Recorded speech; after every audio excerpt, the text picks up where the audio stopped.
Dinas Pendidikan 6 ya. Ada 6 ini kan.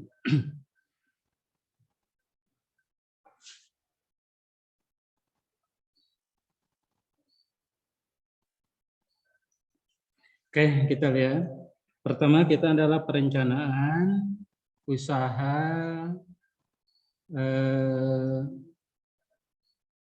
usaha kerajinan dari bahan limbah yang berbentuk bangun datar. Nah, di sini nanti ini ada bahan limbah ini ada dua ya, dua pokok bahasan. Yang satu untuk semester 1 ada KIK enak dihiji gitu dari mana ya kotna terus ini nama iya garis kaki lagi iya tetap akhir ke budak anak iya gimana ya iya tangan detik bari ini ya minna min jadi ngaruhkan apa enggak budak tadi seorang salah pijit tadi oke ya jadi untuk semester 1 itu tentang bangun datar. Kalau bangun datar itu seperti kita buat figura, seperti buat figura itu atau untuk wadah foto, atau kita untuk ya, pokoknya hiasan dinding aja ya, yang sebutnya bangun datar. Kalau bangun ruang itu seperti kita banyak beraneka ragam, seperti bunga, seperti dari daun jagung. Yang apa ya? Itunya tetehnya sahwa. Tetehnya sahwa. Bangun datar dan bangun dua. Bangunan. Bangun datar tadi udah untuk figura. Kita ngambil dulu ya. Atau gantungan pintu, gitu ya.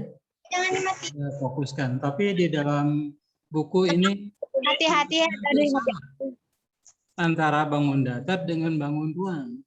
Ini menurut Bapak ini ada kesalahan dari tim penerbit. Oke, kita lihat ya. Di sini memang perencanaan usaha kerajinan bangun limbah berbentuk bangun datar ini memang harusnya kita untuk meninjau kembali terhadap pasar ya, karena hal-hal ini sangat tergantung pasar. Apakah kita akan mampu untuk bersaing dengan produksi teknologi udah modern dengan kita kerajinan tangan gitu ya. Biasanya kalau ingin mampu ya kita bisa kembangkan kalau kita memang berjalan dengan baik. Tapi kalau kita nggak berjalan dengan baik, ya kita lebih baik menggantikan atau mengalihkan kerajinan yang kira-kira yang laku di pasar. Berarti harus ada informasi pasar. Informasi pasar dari mana? Itu dari segmen pasar. Artinya segmen pasar ini setiap pasar kita kunjungi. Ya. Pasar A, pasar B, pasar C kita kunjungi. Kira-kira apa yang laris, yang laku dari si pembeli itu, yang paling banyak diminati oleh masyarakat pada umumnya. Nah, ini baru kita kembangkan. Kemudian bentuknya bagaimana, ya jenisnya apa yang harus kita buat, ya insya Allah nanti kita bisa berhasil. Kalau kita langsung bangun, langsung kita produksi, kemudian kita nggak tahu apa kebutuhan yang paling ramai di masyarakat, nah ini kita bisa bangkrut, gulung tikar, uang yang ada nggak kembali, ya kan? Nah di sini memang kerajinan ini itu perusahaan besar pun juga sama seperti itu. Banyak ya perusahaan besar aja juga yang bangkrut. Yang sekarang agak bangkrut itu ada apa? Ya, pakaian seragam sekolah. Karena siswa banyak yang ke sekolah di rumah, ya kan? Ya. Yang kedua, sepatu. Karena siswa juga nggak sekolah, sepatu nggak harus beli, nah, belajar di rumah. Ya, Zoom. Nah itu salah satu kerugian besar. bagi si pengusaha. Nah, itu seperti itu. Nah, kita juga harus meninjau kembali. Kalau mau membuat usaha itu jangan langsung kriuk membangun, produksi, menjual. Nah, ini. Tapi kita harus ada informasi dari setiap segmen pasar. Nah, kalau kita udah tahu, kita bisa produksi. Ya. Contohnya jinjingan. Karena kita kan diharapkan negara kita itu tidak banyak sampah plastik. Jadi dari rumah setiap ibu mau ke pasar sudah membawa jinjingan. Jadi nggak harus banyak plastik yang berserakan, sehingga ini akan menumbuhkan limbah ya atau sampah yang berbahaya bagi kelangsungan hidup kita ataupun makhluk lain. Oke, kita untuk bangun datar ini pertama itu yang satu itu ide dan peluang usaha ya yang berbentuk kerajinan yang berbentuk bangun datar. Di sini kalau kita ingin ini tentang kita sebagai pelaku pengrajin, kita harus bisa memakan peluang usaha ya secara sistematis. Artinya kita secara meninjau ya, meninjau di pasaran atau di informasi pasar. Nah, kalau enggak kita jangan dulu umpama kalau kita langsung membuat, nah ini akan berbeda.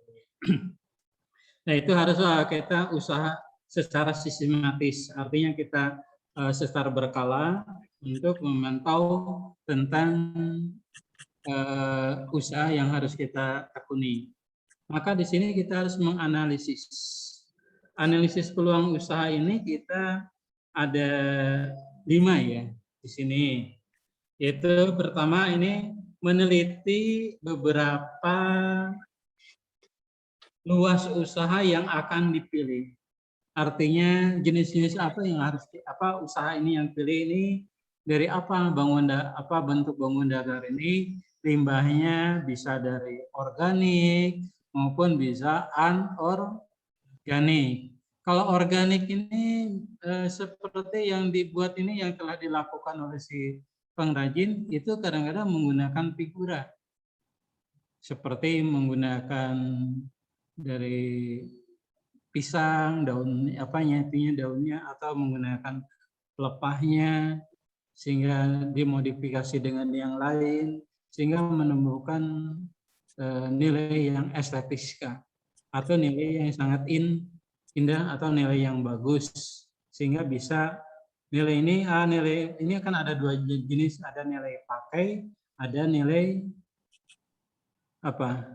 selain nilai pakai. Nilai pakai itu seperti kita tas.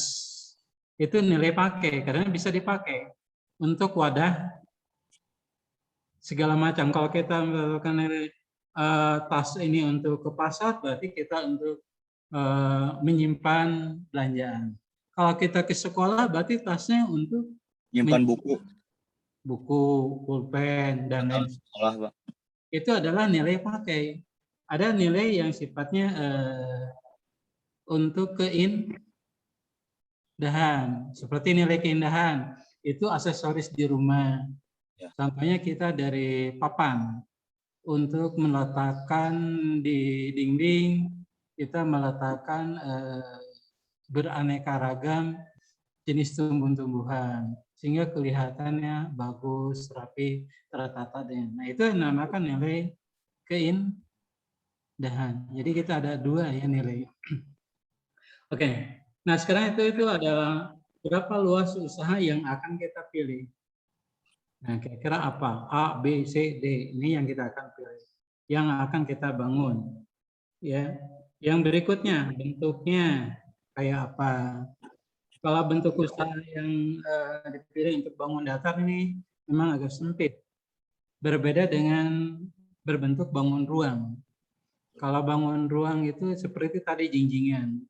Kalau bangun datar itu contohnya kita aksesoris di pintu. Dan kalau di pintu, kalau Anda nikung kadang ada aksesoris ya, seperti manik-manik yang bulat-bulat ya, kemudian dibentuk sehingga menumbuhkan kesan yang baik ya. Bisa menggunakan daun hanjeli atau bisa menggunakan ini apa dari kayu dibulatin kayak tasbih gitu ya, atau bentuk yang lain sehingga menemukan nilai yang estetika atau nilai yang indah. Yang berikutnya, jenis usaha yang akan kita ketemu. Informasi usaha. Informasi berarti kita usaha ini berarti kita harus survei ke pasar atau melalui segmen pasar. Tanpa segmen pasar kita nggak bisa apa-apa. Kemudian ada tidak adanya usaha dalam pemetaannya menguntungkan atau merugikan. Kalau menguntungkan kita bangun, kalau merugikan ya kita stop. Nah, itu merupakan analisis tentang peluang usaha. Satu tadi meneliti berapa luasnya usaha yang akan kita pilih. Yang kedua bentuk usaha yang akan kita tekuni. Yang ketiga jenis usaha yang akan kita juga tekuni. Informasi kita melalui berbagai dari media pasar yang kita terima, ya. Jangan kita langsung buat tanpa kita melihat pasar yang laris.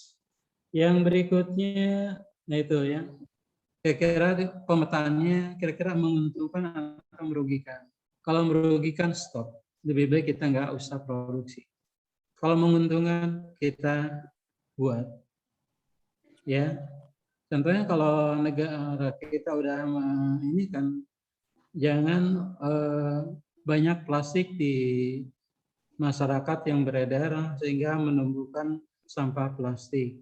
Maka di situ pemerintah menganjurkan untuk membuat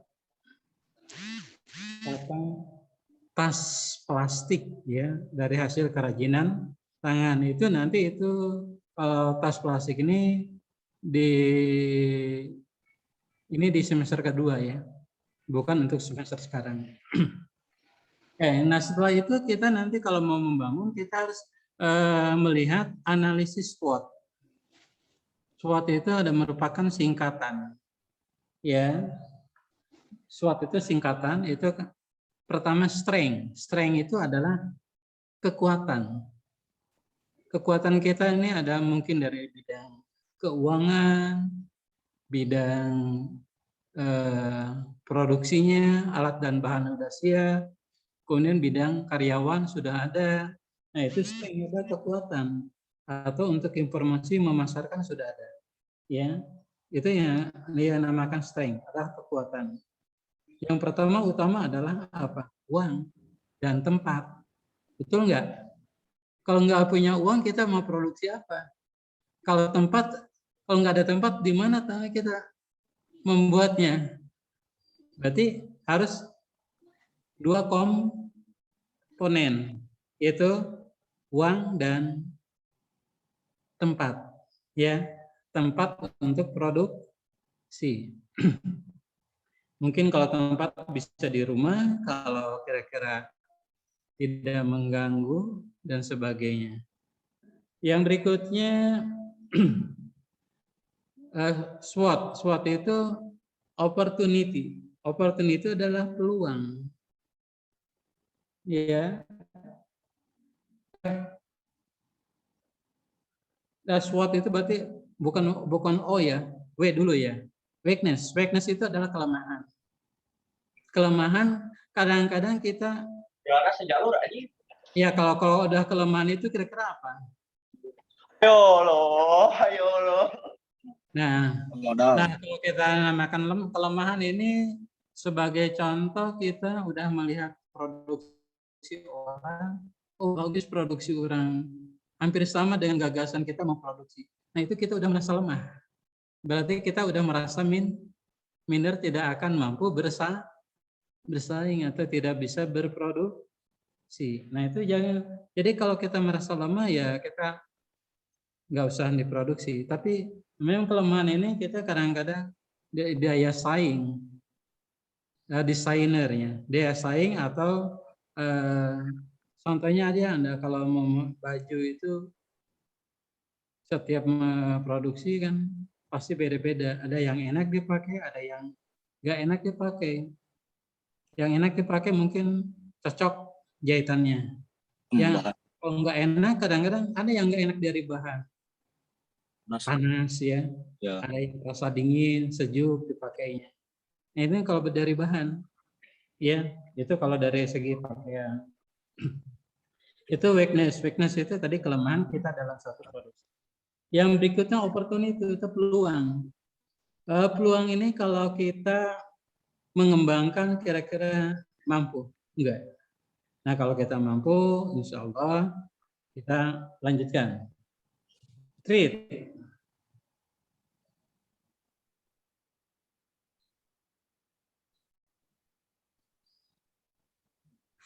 Nah di sini treat ini adalah ancaman. Mungkin ancaman ini ya karena persaingan bentuk sama, manfaat sama, jadi kita nggak bisa mampu. Kalau kita mampu, insya Allah. Yang penting harganya, bentuknya kita bagus, tapi harganya lebih murah.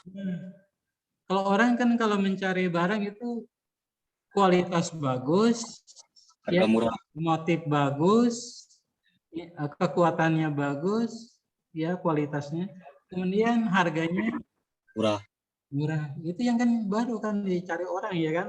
Nah kalau harganya mahal tapi kekuatan baru dipakai 2 kali, sudah jebol, itu orang nggak mau. Ya, berarti kan mulut orang itu apa? Menyambung, ya kan? Oh ini produksi ini bagus goreng, jelek. Oh produksi ini bagus, harganya murah. Nah itu yang biasanya kalau di masyarakat seperti itu. Sama seperti Anda, kalau bisnis dalam dunia makanan atau kuliner. Benar nggak? Kuliner. Bakso di sini katanya murah, tapi enak, tempatnya nyaman juga. Orangnya juga ramah, pasti banyak dikunjungi. Tapi kalau orang kita jual bakso umpamanya, orangnya sebelum enak, tapi harga mahal. Nah itu. Nah seperti itulah dalam satu produksi. Bisa tergambar nggak oleh kamu? Ya bisa ya, seperti itu ya. Nah itu. Yang berikutnya adalah kita menganalisis peluang usaha produk kerajinan berbentuk bangun datar. Di sini dilihat dari penetapan kekayaan yang kita miliki. Penetapan apa? Di sini penetapan kelayakan usaha. Kita apa yang dimiliki oleh kita kalau kita mau membangun. Contohnya kita membangun bikin figura, apa alatnya, bahan bakunya apa, ya, cara produksinya bagaimana, ya, harga upah per satu produksi berapa, nah itu kan baru. Ya kalau mau satu produksi itu bikin figura harganya apa upahnya murah, dikerjakan sampai 3 hari upah cuma 20.000, nggak mau kan orang? Mau nggak kira-kira? Nggak apa. Berarti berapa sehari? 7.000. Ya. 7.000 berarti uang pakai apa? Bisa nggak pakai cukup? Enggak kan? Nah, ya. Jadi seperti itu. Jadi upah itu jadi disesuaikan dengan tingkat hasil pekerjaan orang lain. Jangan kita bikin figura selesainya satu per buah itu 20.000 diselesaikan dalam 3 hari. Nah, itu kan nggak etis terhadap karyawan, betul nggak? Ya. Digaji seperti itu. Tidak. Ya kan? Nah, itu Ya. dalam perhitungan penetapan kelayakan usaha. Pertama kita adalah analisis kelayakan teknis. Tadi udah kelayakan teknis itu artinya tadi perkakas alat-alat yang akan yang tersedia untuk produksi. Contohnya Anda bikin keripik singkong, apa alatnya? Umpamanya gitu. Bahan bakunya kan Oh, sampe kan? ampun. Itu kan? Tuh, Perkakasnya apa alatnya? Pisau, ya kan? so, ya, Pisau untuk mengupas kulit. kulit. Kemudian apa lagi? Hmm, Kalau kita parudan kan begini lama enggak? sama. Lama. Berarti kita harus menggunakan mesin itu ya modifikasi. Jadi kita Modifikasi. tinggal gini terus ya. Singkong diginikan jadi dia motong sendiri. Ya, Nah, itu seperti itu. Itu yang namakan adalah yang namakan kelayakan teknis. teknis. Jadi, kelayakan teknis itu artinya perkakas yang dimiliki oleh suatu perusahaan yang akan membangun suatu usaha kecil-kecilan. Nah, itu.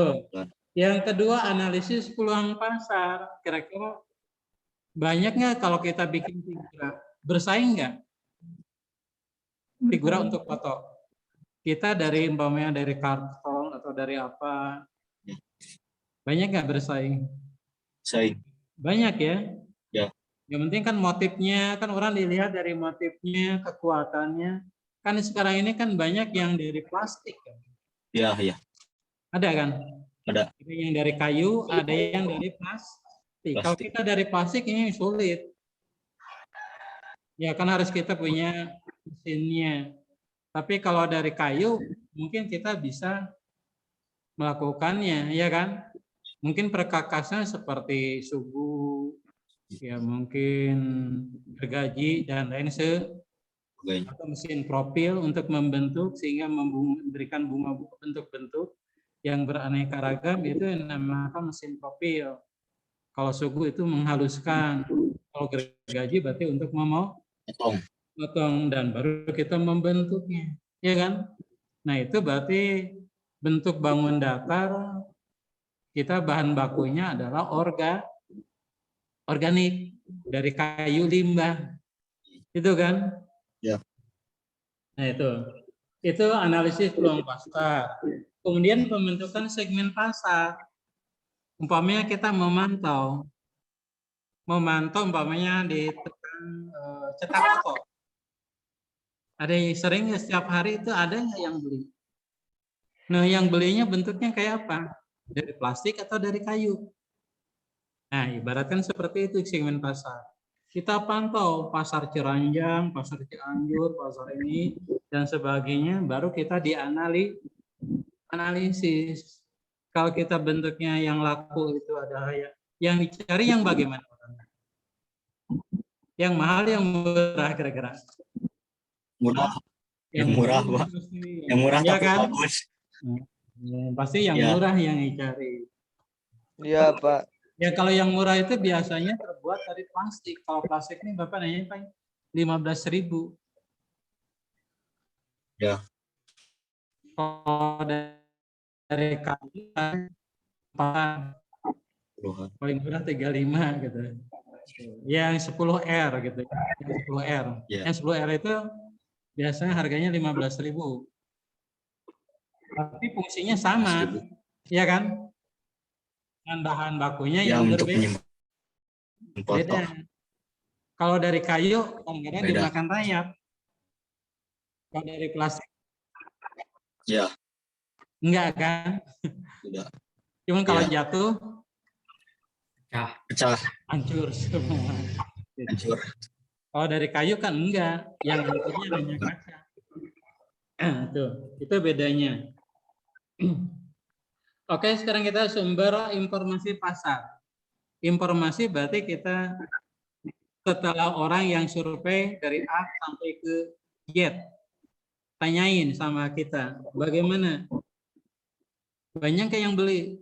Oh, katanya kurang. Kalau kurang kita nggak bisa produksi. Kalau kita banyak, Ya, ya. baru kita Produksi. Itu ya sistemnya. Uji coba menjual, berarti kita langsung dagang sendiri. Contohnya kita dagang di emperan. Kan ada yang suka yang jual langsung, banyak kopi. Oh iya. Langsung di mobil kan sering ya, kopi baru ya. Katanya ada yang hadiahnya kulkas, ada hadiahnya TV, ya kan? Mesin cuci. Ya, mungkin segitu. Sebagainya itu biasanya yang mendadak kalau di pasar itu sering ada. Bahkan ada dangdutnya sambil hibur. Oh iya. Ya. Nah itu nanti dia apa? Dikocok. Oh undian. Diundi kan? Yang nomor ini dapat umpamanya mesin cuci, yang dapat TV dan lain sebagainya. Nah itu yang dinamakan uji coba menjual secara langsung. Nah kira-kira banyakkah peminatnya? Kadang-kadang sok hari-harinya si pembeli cuma nonton aja, beli mantep. Nah itu berarti kurang minat untuk produksinya. Tapi kalau begitu ini antusias sekali sehingga ada langsung mencicipi kopinya, langsung beli, langsung dan seterusnya. Nah itu berarti produksi kita nggak sia-sia. Udah paham ya? Kalau kita teknik cara menjual, uji coba menjual secara langsung. Yang berikutnya studi kelayakan pasar. Memang sulit ini kelayakan pasarnya ini. Sulit sekali kita untuk daya saing. Ya. Oke. Yang kedua, yang B tadi adalah kelayakan usaha. Yang B adalah kita analisis kelayakan keuangan atau finansial. Berarti keuangan ini kita ini bagaimana? Mampu enggak? Di sini ada finansial total dengan diperlukan untuk operasional. Artinya di sini operasional itu untuk biaya bahan baku, untuk menggaji karyawan, untuk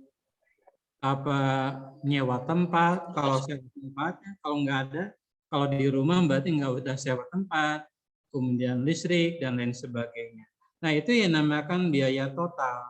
Setelah produksi nanti produksinya berapa lamanya. Nah itu yang dinamakan biaya total. Kemudian yang berikutnya sumber finansial yang tersedia. Nah kira-kira ini kita mampunya jangka pendek, jangka panjang, jangka menengah.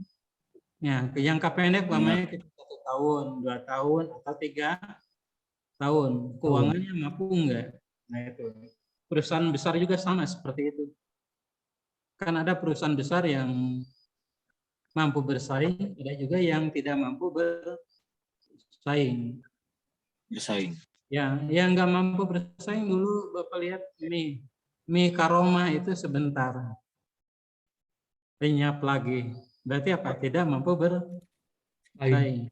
Yang paling melejit itu adalah Bapak lihat mie itu, kalau mie perusahaan besar ya, itu mie sedap. Itu produksinya baru, tapi dia mampu mengelabui perusahaan-perusahaan yang sudah ada. Sehingga sore mie agak kurang. Apalagi mie sekarang, mie sukses. Banyak yang pembelinya. Ya kan? Berarti apa? Nah itu tergantung varian. Varian itu artinya bentuknya berbeda. Ada yang rasa rendang, rasa mie goreng Jawa atau dan sebagainya, Korea, macam-macam ya. Nah itu merupakan varian-varian itu kan sehingga menemukan kesan orang itu ingin mencicipi, ya kan? Ini dia akan tertarik, ya kan? Nah itu seperti itu. Nah ini persaingan dalam statistik itu. Ya, itu masalah tentang keuangan. Jadi keuangan itu untuk jangka pendek, jangka menengah, jangka panjang. Kalau kita mampu, kita lanjutkan bersaing. Yang C berarti membedakan pesaing. Membedakan pesaing itu kalau kita berusaha umpama kita bikin figura foto. Nah, figura foto itu bersaingan dengan figura lagi, ya kan? Ya. Nggak bersaing dengan Lain. baju gitu ya. Nah, itu nggak bersaing. Berarti kalau sama-sama barang, sama-sama ini bahan baku untuk dipakainya sama, itu kita ada persaingan. Contohnya jinjingan untuk ke pasar, ada nggak yang kita produksi? Kalau rata-rata kalau Bapak lihat orang ke pasar itu jarang bawa tas. Jarang. Benar nggak? Apa? Benar. Lihat nanti dari habis belanja dikasih kantong kresek. Ya. Ya. Itu kan menurut pemerintah nggak boleh karena kita udah termasuk sampah besar. Sampai Jakarta sampai musim hujan kebanjiran terus gara-gara sampah. Itu Ya. puluhan ton Ya. di sungai. Nah, udah ngerti itu ya? Ya. Ya, ini kita harus mengalihkan seperti itu. Kasihan ya orang Jakarta. Memang kita nggak kena imbas sih. Yang kita memang nggak kena imbas, tapi orang Jakarta yang kena imbas kan kasihan. Kalau kita ada saudara di sana kebanjiran, ya kemudian sampai beberapa hari mau makan, mau cari kerjaan susah, akhirnya kelaparan. Ya seperti itu. Ini kasihan ya. Berarti kita harus berpikir untuk merasakan ke orang lain yang kena musibah. Nah, sekarang kita lihat yang terakhir kita adalah yaitu tujuan mengembangkan ide dan peluang produksi. Tujuannya ini pertama, ide dalam pembuatan produksi agar diminati oleh konsumen. Konsumen. Diminati. Kalau nggak diminati kita buat apa? Banyak yang meminati berarti kita sukses. Kalau kurang diminati berarti kita Gagal. gitu ya. Good. Yang kedua, pembuatan produksi agar memenangkan persaingan. Berarti kita bisa mengalahkan perusahaan lain. Nah, tadi perusahaan besar seperti mie sedap itu sudah bisa mengalahkan mie lain. Contohnya Sarimi. Yang kedua Supermi. Kalau Supermi di kita jarang ya? Jarang. Tapi kalau Bapak lihat, kalau di Sumatera itu paling ramai itu Supermi. Ya. Gitu. Beda kan? Nah, kalau di kita kurang. Jadi lakunya ke Sumatera itu kalau Supermi. Ya. Kalau di kita ini banyak kan mie sedap dan Indomie. Yang lain seperti mie sukses, kalau Bapak lihat di toko-toko jarang. Jarang. Iya kan, tapi kalau di media TV sering. Itu berapa harus bayar iklan? Setiap TV, berapa menit? 2 juta. Berapa detik? 1 detik itu berapa rupiah? Kalikan aja. Itu berapa miliar dalam 1 bulan. Nah, itu kita ngitungnya seperti itu. Ya. Nah, berikutnya pembuatan dan pendayaan sumber-sumber yang produksi. Kemudian kita menciptakan suatu model yang tidak membosankan. Artinya membosankan model tas ini, kemudian dikasih bunga-bunga, dikasih apa dan sebagainya, sehingga motifnya beraneka ragam. Kita bikin figura seperti ini. Nah, seperti tadi Bapak udah sebutkan, paling banyak sekarang mie kalau mie sedap ya, variannya banyak ya kan? Ya. Mie goreng aja lebih dari berapa jenis? Ada mie goreng biasa, ada mie goreng rendah, mie goreng mie dan seterusnya. Itu baru mie goreng, belum soto, belum apa dan sebagainya. Itu sehingga menciptakan orang tidak bosan. Nah, seperti itu. Anda juga kalau menciptakan menjadi pengusaha gaun atau fashion baju. Nah ini kita motifnya juga harusnya beraneka ragam, jangan hanya monoton. Kalau monoton orang Tertarik. Bosan. bosen, tidak mau. Harusnya fashion itu modelnya bulan ini begini, bulan besok begini, dan seterusnya. Itu sama seperti Anda lihat kendaraan. Tiap tahun ganti nggak? Ya, ganti. Modelnya ganti. Beda kan? Ya, Ya. Beda kan? Beat, contohnya motor Beat. Beda nggak? Beda. beda. Nah itu sehingga apa? Menumbuhkan apa? Ketertarikan untuk membeli. Tertarikan Ya konsumen. untuk tidak bosan, sehingga orang semakin tertarik, semakin banyak peminat dan lain sebagainya. Makanya. Disitulah dalam satu usaha. Memang sulit ya kita untuk seperti baik perusahaan kecil, perusahaan menengah, atau perusahaan besar seperti itu. Ya, kendalanya adalah dikonsum, ya kan? Kalau konsumennya banyak meminati, insya Allah perusahaan itu maju. Kalau kurang, berarti perusahaan itu akan gulung tikar. Bagaimana kalau gulung tikar? Bangkrut. Ya rugi. Ya kan, hancur. Ya sampai sini aja Bapak ya, cukupan. Assalamualaikum warahmatullahi wabarakatuh. Waalaikumsalam warahmatullahi Waalaikumsalam warahmatullahi wabarakatuh. Wabarakatuh. Ada Bapak. wabarakatuh.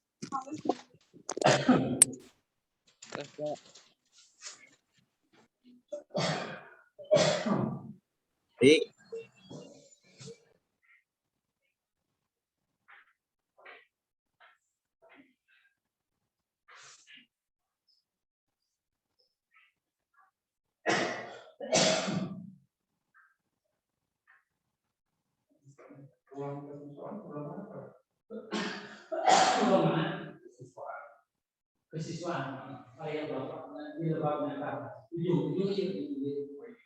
Pangkok.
Hmm.